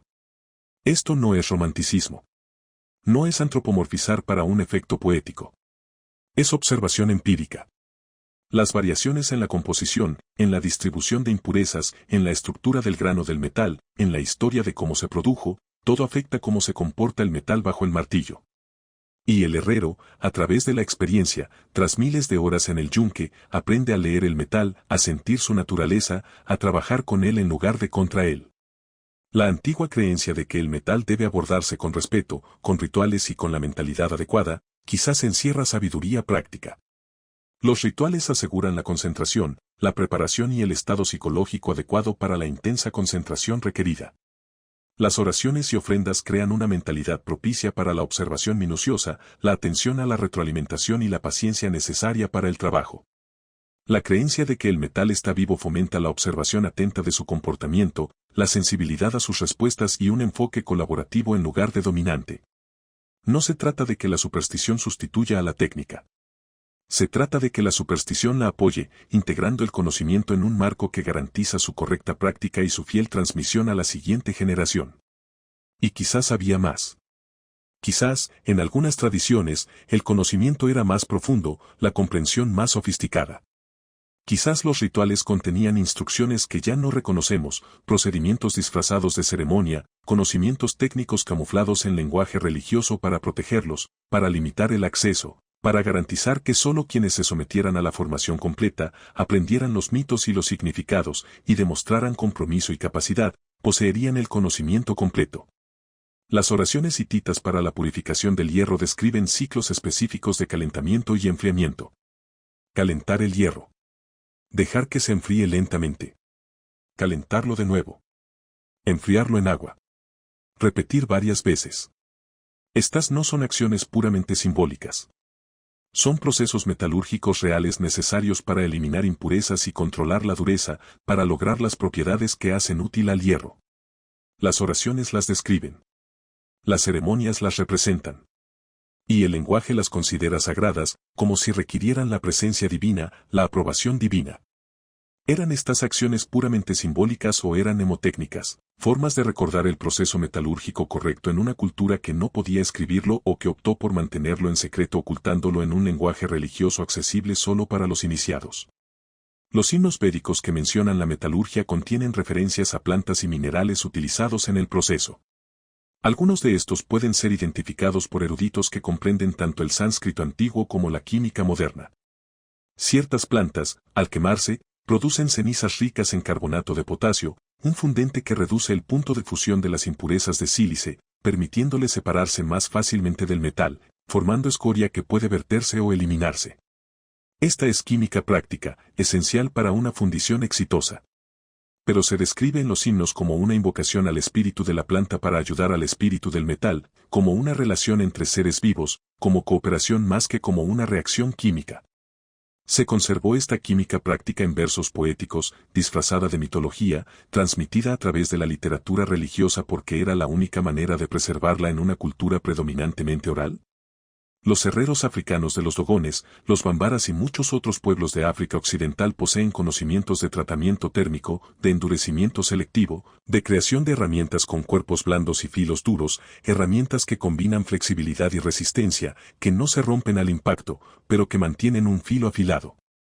Esto requiere comprender cómo controlar el contenido de carbono en zonas específicas de la hoja, cómo calentar diferentes piezas a distintas temperaturas, cómo templar selectivamente. Se trata de una metalurgia sofisticada. Aprendieron esto de sus predecesores, mediante un aprendizaje que dura años. Encuentran junto a la obsidiana un vidrio volcánico que se comerciaba a largas distancias desde fuentes en Anatolia hasta regiones a cientos de kilómetros de distancia. Ambos materiales reflejan la luz, son visualmente impactantes, están asociados con la transformación, con una belleza oculta que se revela a través de la acción humana. Los espacios donde se trabajaban estos materiales no estaban separados de los espacios habitables, ni relegados a los distritos industriales. Se integraban en la estructura del asentamiento, sugiriendo que el trabajo en sí mismo era vida, era sagrado, una continuidad con la práctica cotidiana del ser humano. En el Valle del Indo, en las grandes ciudades de Mohenjo-Daro y Harappa, que florecieron entre el 2600 y el 1900 a.C., se han identificado talleres metalúrgicos por la presencia de crisoles, recipientes para fundir metal, escoria, residuos de la fundición y objetos de bronce en diversas etapas de fabricación. Sin embargo, la disposición de estos talleres se ajusta a la precisa planificación urbana que caracteriza a toda la civilización del Indo, una civilización notable por su orden, su estandarización y su precisión geométrica. Calles alineadas con los puntos cardinales que discurren de norte a sur y de este a oeste en cuadrículas perfectas. Tamaños de ladrillo estandarizados, cada ladrillo de la ciudad con las mismas proporciones. Sistemas de drenaje avanzados, alcantarillas cubiertas que discurren bajo las calles, canales que evacúan las aguas residuales de la ciudad, una ingeniería que rivaliza con cualquier otra del mundo antiguo. Los talleres no son caóticos, ni aleatorios, ni organizados solo por conveniencia. Están ordenados, integrados en la arquitectura cosmológica de la ciudad. La ciudad misma es un espacio ritual, un mandala de ladrillo y piedra, expresión física del orden cósmico. Y la metalurgia, la transformación de la tierra en herramientas, la ordenación de la materia mediante el fuego, está arraigada en ese orden sagrado, forma parte de la estructura, del significado, de lo que la ciudad es. Traslado a Anyang, la capital de la dinastía Zhang, en el norte de China, una ciudad que floreció alrededor del año 1200 a.C. y sirvió como centro del poder y la cultura Zhang. Las fundiciones de bronce, los talleres donde se fundían los grandes vasos rituales, se ubicaban cerca del Palacio Real, no en distritos industriales distantes y separados de los centros de poder. Estaban integradas en el complejo palaciego, ubicadas de forma que el rey y la corte pudieran supervisar el trabajo, participar en él y garantizar su correcta ejecución. La fundición de los grandes vasos rituales era una actividad estatal, una responsabilidad real, supervisada por funcionarios reales, posiblemente por el propio rey, quien pudo haber participado en los rituales que acompañaban a la fundición. Los moldes utilizados para la fundición a veces se inscribían antes de verter el bronce, caracteres tallados en la arcilla para que el objeto final llevara un mensaje, una dedicatoria, una declaración permanente incrustada en el propio metal, metal y significado fusionados. Las inscripciones hablan de la piedad filial, de las ofrendas a los antepasados, de la continuidad entre el pasado y el presente, mediada por el bronce, que sirve como vínculo físico, la conexión tangible, el vehículo a través del cual los vivos se comunican con los muertos y los muertos continúan influyendo en los vivos. En los Andes, en Chavín de Huántar, el complejo de templos que mencionamos antes, incluye una serie de galerías subterráneas, estrechos pasadizos que serpentean a través del corazón de la estructura, túneles excavados en la montaña, oscuros, claustrofóbicos, desorientadores. En una de estas galerías, los arqueólogos encontraron evidencia de metalistería, fragmentos de láminas de oro, herramientas para martillar y dar forma, escombros del trabajo de metales preciosos. Pero la galería también es una maravilla acústica. El sonido reverbera, se amplifica, se distorsiona de maneras extrañas. Los pasos resuenan múltiples veces. Las voces se vuelven irreconocibles. Los constructores lo entendieron. Diseñaron el espacio para manipular el sonido, para crear un entorno auditivo de otro mundo, para hacer del acto de moverse por la galería una experiencia de desorientación y asombro. Y dentro de este espacio, trabajaron el oro, el metal del sol, el metal de la divinidad, la sustancia que encarna la energía solar. El acto de forjar se convirtió en un ritual multisensorial, acompañado de ecos y resonancias que parecían provenir de la propia piedra, de la montaña, de la tierra, creando una experiencia a la vez física y espiritual, que desdibujaba la línea entre hacer un objeto y realizar una ceremonia. En Gran Zimbabue, en el sur de África, los enormes recintos de piedra construidos entre los siglos XI y XV después de Cristo, con muros de bloques de granito ensamblados sin argamasa, contienen evidencias de la elaboración del hierro y el oro. Los herreros vivían y trabajaban dentro del recinto sagrado, con sus forjas ubicadas cerca de la gran torre cónica, la icónica estructura cuyo significado sigue siendo debatido, pero es indudablemente simbólica, posiblemente representando el poder real, posiblemente con significado astronómico, posiblemente sirviendo como conexión entre la Tierra y el cielo. La Organización Espacial sitúa a la metalurgia en el centro, literal y figurativamente, del poder político y espiritual que representaba Gran Zimbabue, del reino que controlaba la minería de oro y la producción de hierro en la región y utilizó ese control para establecer su dominio sobre un vasto territorio. Incluso en Europa, en la cultura del Atene de finales de la Edad del Hierro, aproximadamente entre el 450 y el 50 a.C., los yacimientos de metalurgia se ubicaban a menudo cerca de Oppida, asentamientos fortificados en la cima de colinas que funcionaban como centros políticos, económicos y religiosos para las sociedades celtas. Las forjas no eran marginales, ni se ubicaban en lugares periféricos sin importancia. Eran fundamentales para la comunidad, integradas en los asentamientos más significativos. Y los objetos producidos, como torques, espadas, escudos y calderos, se depositaban en contextos rituales, como hemos comentado, en ríos y ciénagas, como ofrendas, como retribuciones, pero también en tumbas, como compañeros de los muertos, como equipo esencial para el viaje al más allá, lo que sugiere que se entendía que los objetos de metal continuaban su existencia en el más allá, para acompañar y servir al difunto en cualquier reino que les aguardara. El patrón común en todos estos sitios, en todas estas culturas, a lo largo de milenios y continentes, es que la metalurgia no es una industria profana, ni mundana, ni está separada de lo sagrado. Está integrada en la arquitectura sagrada, el paisaje ritual, el orden cosmológico. La forja se ubica dentro del templo, o el templo se ubica dentro o junto a la forja, o la ciudad misma se organiza de modo que la metalurgia ocupa una posición central y honorable. La distinción entre lo sagrado y lo práctico se desmorona, o mejor dicho, la distinción nunca existió en primer lugar. Siempre fueron una sola. Y esto importa. Nos dice algo profundo sobre el funcionamiento del mundo antiguo, sobre las categorías que utilizaban para comprender la realidad.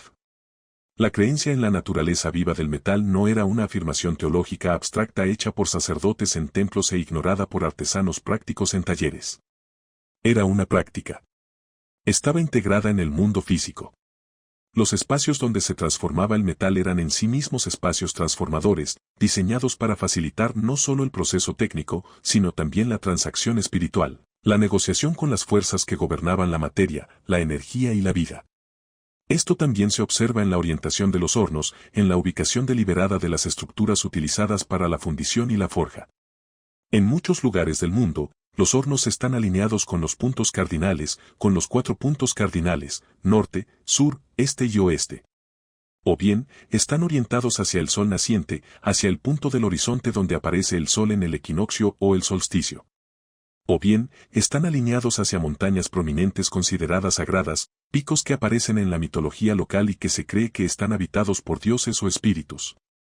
O bien, están posicionados de cara a estrellas o constelaciones específicas, cuerpos celestes con significado en la cosmología de la cultura. ¿Por qué? Si la metalurgia es mera química, simplemente la aplicación de calor al mineral para extraerlo, entonces la orientación es irrelevante. Al metal no le importa la dirección en que esté orientado el horno. Las reacciones químicas se desarrollan de la misma manera independientemente de si la tobera, la entrada de aire, apunta al norte, al sur, al este o al oeste. Pero si la metalurgia también es ceremonia, si es la alineación de la intención humana con las fuerzas cósmicas, si es la canalización de poderes que existen más allá de lo meramente físico, entonces la orientación se vuelve esencial. El horno no es solo un dispositivo para generar calor. Es un canal, un conducto, una estructura que debe estar correctamente posicionada para funcionar, no solo como fundición, sino como un dispositivo ritual, como una conexión entre la tierra y el cielo, entre el trabajador y las fuerzas que se invocan. La evidencia está en la piedra, la arcilla y la escoria. La evidencia está en las estructuras que permanecen, en las decisiones deliberadas de los constructores, en los patrones consistentes que aparecen en todas las culturas. Los antiguos metalúrgicos no se limitaban a extraer recursos y fabricar bienes, ni se dedicaban a la producción industrial solo por lucro. Se dedicaban a una práctica técnica y teológica, práctica y profunda, que requería conocimientos de química y cosmología, destreza con las herramientas y sensibilidad hacia lo sagrado. Trabajar el metal era situarse en la intersección de lo visible y lo invisible, lo material y lo inmaterial, lo humano y lo divino. Y las estructuras que construían, los espacios que consagraban, estaban costas, cerca de las desembocaduras de los ríos, en los fértiles deltas, las bahías protegidas y los estuarios donde el agua dulce se encuentra con la salada. Esos son los entornos más ricos, los lugares con más recursos, el acceso más fácil a alimentos terrestres y marinos, las mejores rutas para el transporte y el comercio. Y esos son precisamente los lugares que se inundaron. El mundo prediluviano, el mundo del Pleistoceno tardío, nos resulta prácticamente inaccesible ahora, no porque no existiera nada, sino porque todo está bajo el agua o enterrado. El registro arqueológico se inclina hacia lo que sobrevive en cuevas secas y terrenos elevados, hacia los lugares donde la gente se refugiaba temporalmente, en busca de refugio o para ceremonias, en lugar de hacia los lugares donde vivían permanentemente, en las costas, en los valles fluviales, en las fértiles tierras bajas que ahora se encuentran bajo el mar. Lo que estudiamos como el inicio de la civilización podría no serlo en absoluto. Podría ser el reinicio, la reconstrucción, el nuevo capítulo que comenzó tras la destrucción del viejo mundo. Y si hubo sociedades antes del diluvio, sociedades que desarrollaron la agricultura, la cerámica, la arquitectura, la complejidad social y, sí, la metalurgia, su destrucción dejaría sobrevivientes, refugiados, personas que huyeron tierra adentro, llevando lo que pudieron, enseñando lo que sabían a los pueblos con los que se encontraron o con los que se unieron. El conocimiento llegaría fragmentado. Las tecnologías se transmitirían de forma incompleta. La cosmovisión que contextualizaba el conocimiento se distorsionaría, simplificaría, se transformaría gradualmente a medida que pasaba por culturas que no compartían el contexto original, que entendían las prácticas pero no la teoría completa, que preservaban los rituales porque funcionaban, porque producían resultados, incluso cuando se perdía el significado original. Este es el modelo que proponemos. No se trata de una intervención extraterrestre, sino de la continuidad humana a través de una discontinuidad catastrófica. No de dioses que descienden del cielo, sino de ancestros que sobreviven al desastre y enseñan a sus descendientes. No de magia, sino de memoria, fragmentada y distorsionada, pero que aún codifica la verdad, que aún preserva el conocimiento, que aún transmite, a lo largo de milenios, la comprensión esencial de que el metal es poder, que trabajarlo requiere más que técnica, que el conocimiento proviene de antes, de quienes nos precedieron, y debe ser honrado, respetado y preservado. La lista de reyes sumeria habla de reyes antes del diluvio. La tradición griega habla de la Atlántida y otras civilizaciones perdidas. Las tradiciones indígenas de todo el mundo hablan de mundos anteriores destruidos y seguidos de nuevos comienzos. Los mitos convergen. Cuentan la misma historia en diferentes idiomas, con diferentes símbolos, pero la estructura es la misma: hubo un antes, fue destruido, los sobrevivientes llevaron el conocimiento al después, y ese conocimiento incluye la metalurgia, el fuego, la transformación de la piedra en herramientas y el poder de moldear el mundo físico. Los rituales, las creencias, el idioma, preservan esta memoria. Cuando los hititas dicen que el hierro viene del cielo, recuerdan el hierro meteorítico, el primer hierro que trabajaron los humanos, hierro que ya era metal, que no necesitaba fundirse a partir del mineral.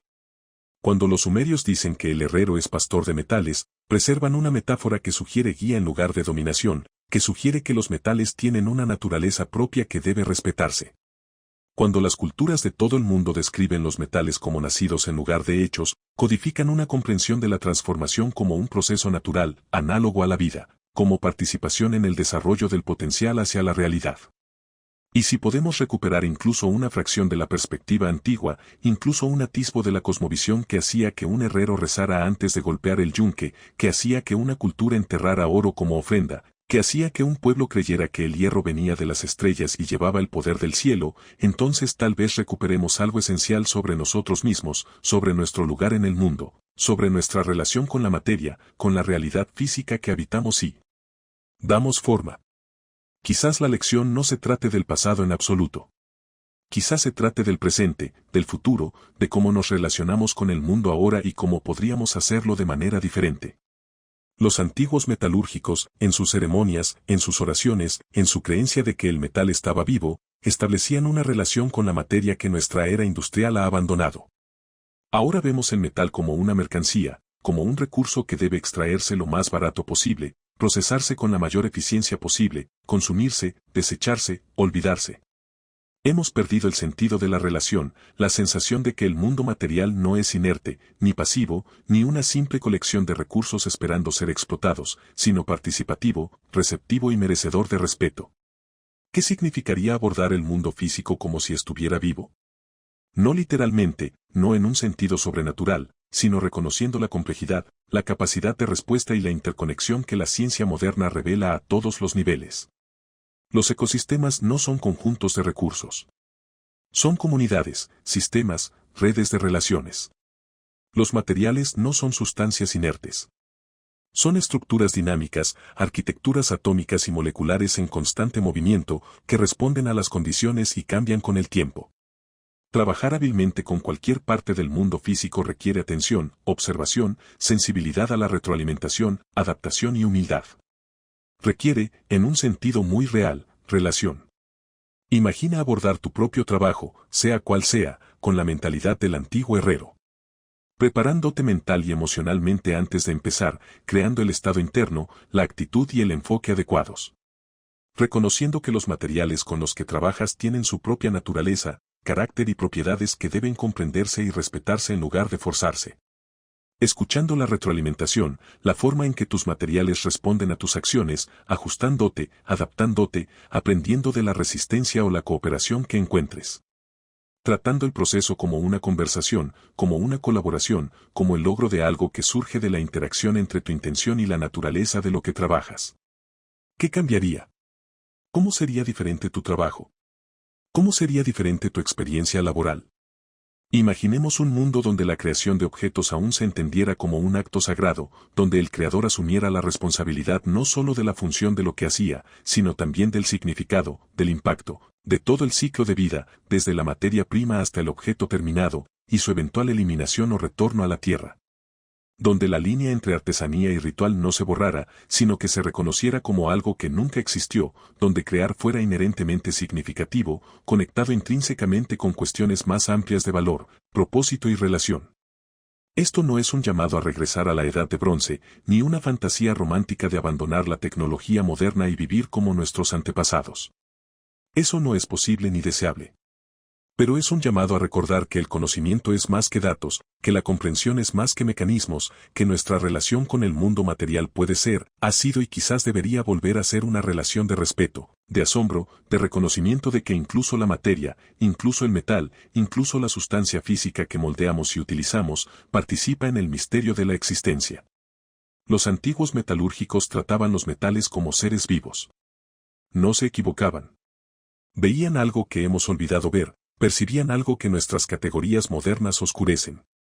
Que el metal, como toda materia, es proceso, es transformación, es la expresión visible de fuerzas y energías que apenas comprendemos a pesar de toda nuestra ciencia, a pesar de toda nuestra tecnología.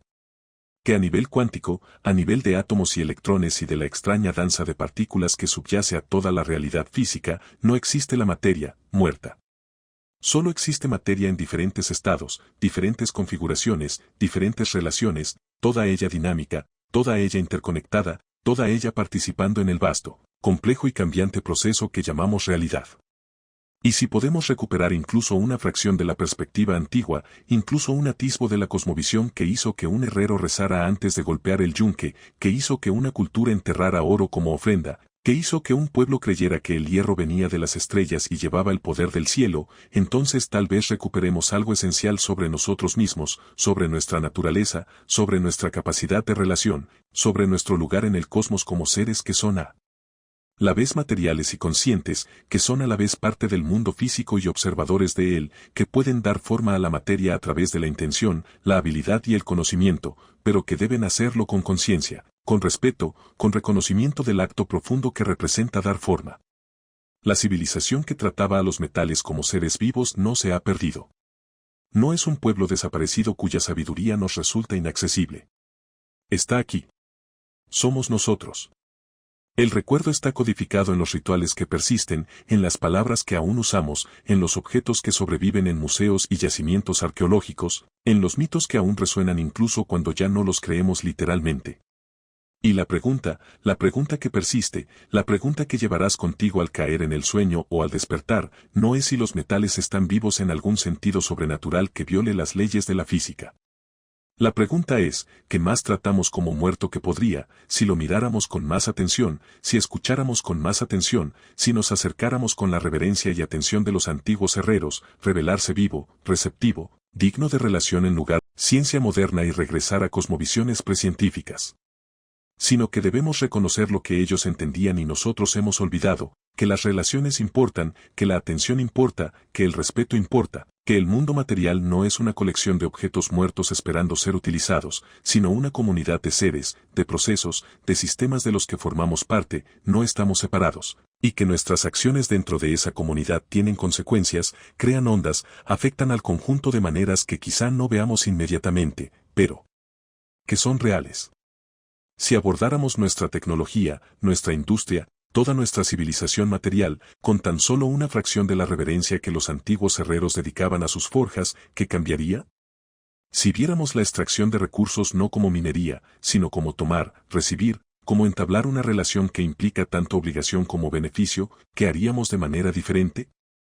Si viéramos la manufactura no como imponer la voluntad humana a la materia inerte, sino como colaboración, como persuadir, como el arte de trabajar con la naturaleza de los materiales en lugar de contra ella, ¿cómo cambiarían nuestros productos? Si viéramos la eliminación no como el fin, sino como el retorno, como la culminación de un ciclo, como la obligación de garantizar que lo que hemos tomado y transformado pueda regresar, reabsorberse y recuperar su potencial, ¿qué crearíamos? Estas no son meras cuestiones estéticas. No son reflexiones filosóficas sin trascendencia práctica.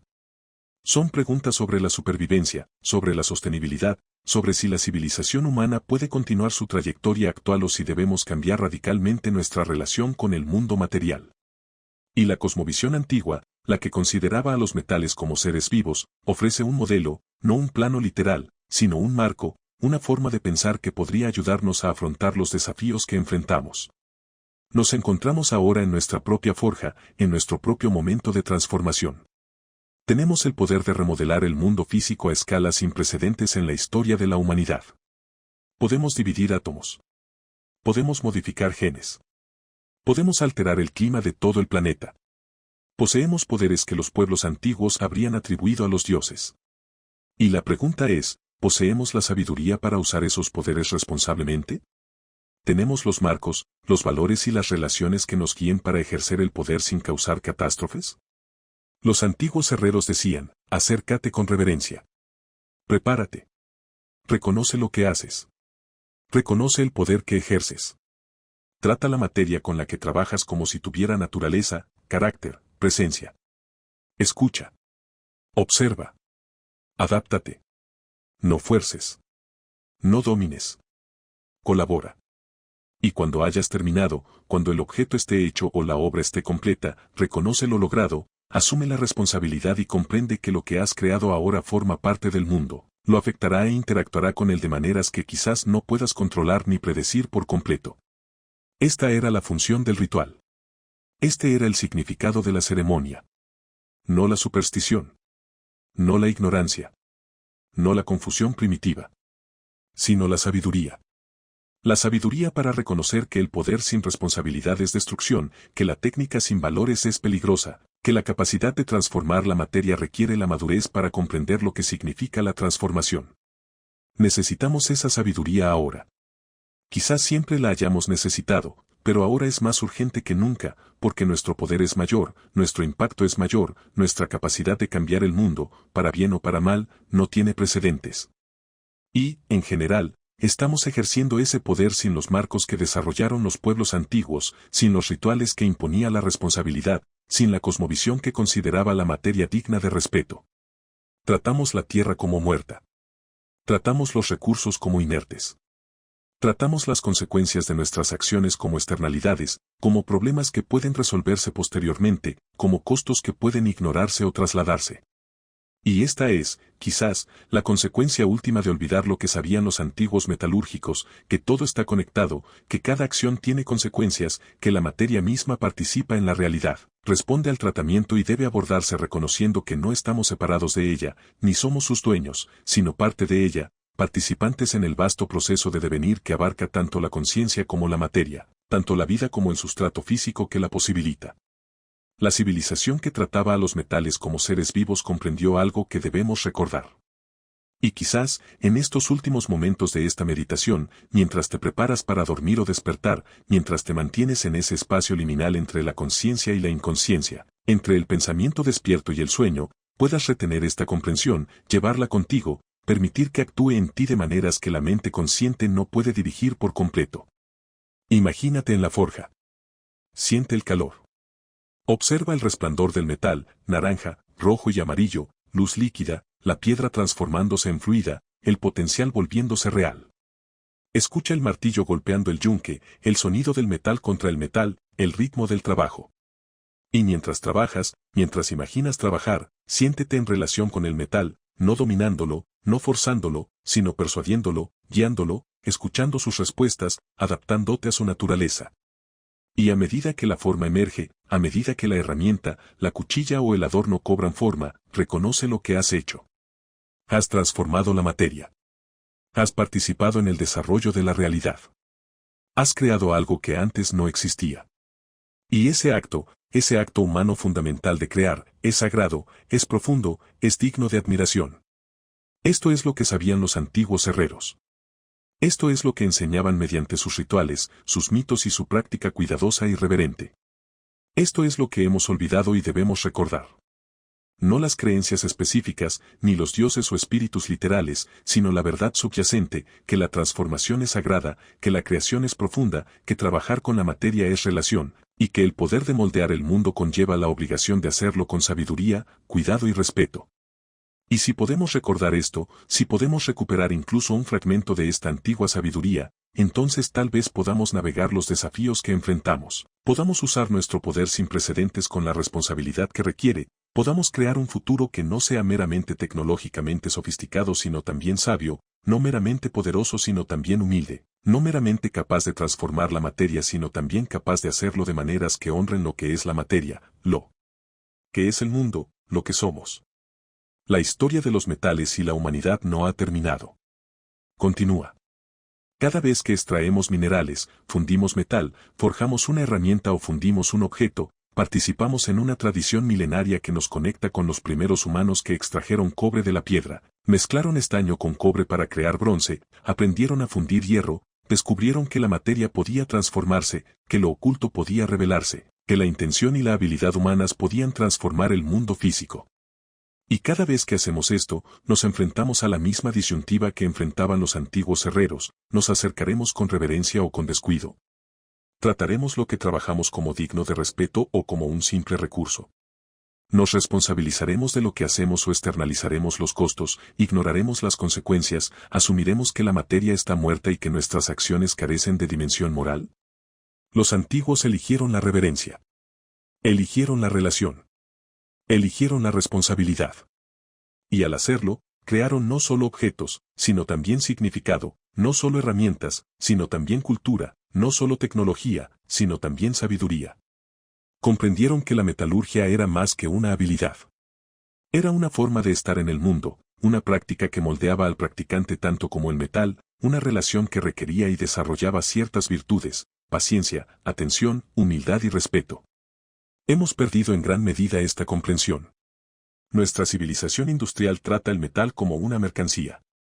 Lo extraemos sin ceremonia, lo procesamos sin respeto, lo usamos sin pensar, lo desechamos sin reconocerlo.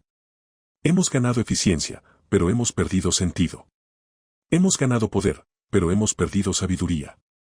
Hemos adquirido la capacidad de transformar la materia a escalas sin precedentes, pero hemos perdido la comprensión de por qué esa transformación es sagrada, por qué importa moralmente y no solo técnicamente. Y quizás esta pérdida forme parte de la crisis que enfrentamos. Quizás la destrucción ambiental, el agotamiento de los recursos, la contaminación, el cambio climático, todos estos sean síntomas de un problema más profundo, la pérdida de relaciones, el olvido de la antigua comprensión de que la materia no está muerta, que el mundo no es un almacén de recursos, que nuestras acciones tienen consecuencias que van más allá de lo práctico, que nuestra forma de tratar el mundo físico refleja quiénes somos y moldea en quienes nos convertiremos. La civilización que trataba a los metales como seres vivos nos ofrece un espejo. Al observar sus prácticas, creencias y rituales, no vemos una confusión primitiva, sino una sabiduría sofisticada. Vemos personas que comprendieron algo que nosotros hemos olvidado. Y la pregunta es, ¿podemos recordar? Podemos recuperar esa comprensión, no rechazando la modernidad, sino integrando la sabiduría antigua con el conocimiento moderno, encontrando la manera de ejercer nuestro poder sin precedentes con la responsabilidad que nuestros antepasados sabían que era